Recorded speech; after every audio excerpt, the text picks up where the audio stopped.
Ополтоодо максаттарды ишке ашырууну ниет кылып жаткан улуу көчмөндөр мурасы улуттук холдингин каржылоо токтотулду. Министрлер кабинетинин төрагасы Акылбек Жапаровдун айтымында, холдингди каржылоого 3,4 миллиард сом караштырылып, 10 чакты долбоордун үстүндө иштеп жаткан. Бирок теңиз бөлтүрүккө кылмыш иши козголуп, кармалганы үчүн финансылык каржылоо токтотулуп, каражаттын баары мамлекеттик казынага которулууда.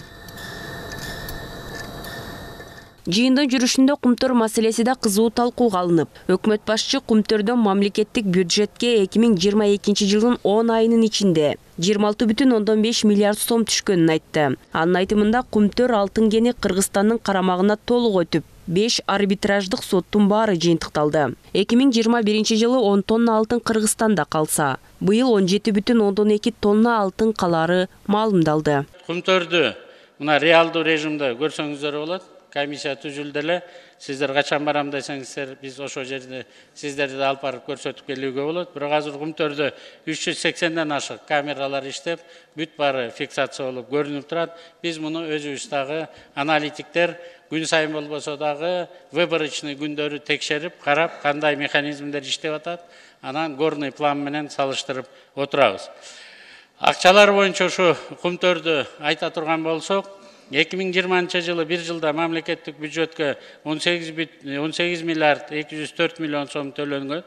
Жыл санап кымбатчылыгы өкүм сүрүп турган мезгилде өзгөчө тамак ашка болгон баалардын өсүүсү пенсионер, аз камсыз болгон үй бүлөлөрдү кыжалат кылаары бышык. Жөлөк пул менен пенсия көтөрүлдү деп айтылган учурда да жашоо минимумуна жетеби деген маселе бар. Өлөкүлүү Дастан Бекешев баш мыйзамда 2023 жылдын 1 январынан тарта пенсия жөлөк пул жашоо минимумунан аз болбойт деген норманы эске салып, аткарылышын сурады. Статистика комитетинин маалыматы боюнча учурда пенсионерлердин жашоо минимуму 5600 сомду түзсө, эң аз пенсия 2500 сомду түзөрү белгилүү болду.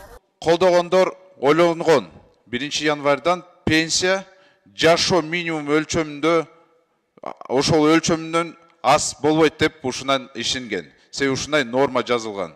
Акылбек Усунбекович, 1 январдан пенсиялар канча өлчөмүндө болот? Бул норма иштейби?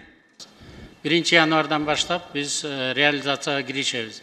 Эң ушу пенсиялык гана фондко проблемаларыбыз бар. Калгандарын баарын азыр мен өзүм отчетумда айттым. Минималдуу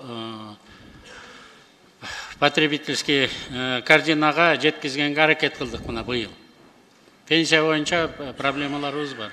Жыйын узакка созулду. Жол куруу, транспорт тармагына байланыштуу, айыл чарбасындагы абал, дыйкандарды колдоо, ирригация, ишкерлерге жол көрсөтүүңдү бир катар суроолор берилди. Айрым эл өкүлдөрү өздөрү шайлаган округдагы көйгөйлөрдү, Баткен облусуна бөлүнгөн каражаттардын сарыпталышы сыяктуу маселелер да көңүл сыртында калган жок. Кечке чейин созулган жыйында каралган маселени биринчи окууда эле талкуулабай, экинчи окууда да калган суроолор, түшүнүксүз жагдайлар болсо берели деп айрым эл өкүлдөрү отурумду кыскартуу сунушун көтөрдү. Ар бир фракциядан бирден өкүл суроо берип, республикалык бюджетке тиешелүү маселени келерки окууда кенен кесир карап чыгышмак болушту. Тазагүл Мелбекова, Тынчтык Көлбаев, Нью ТВ.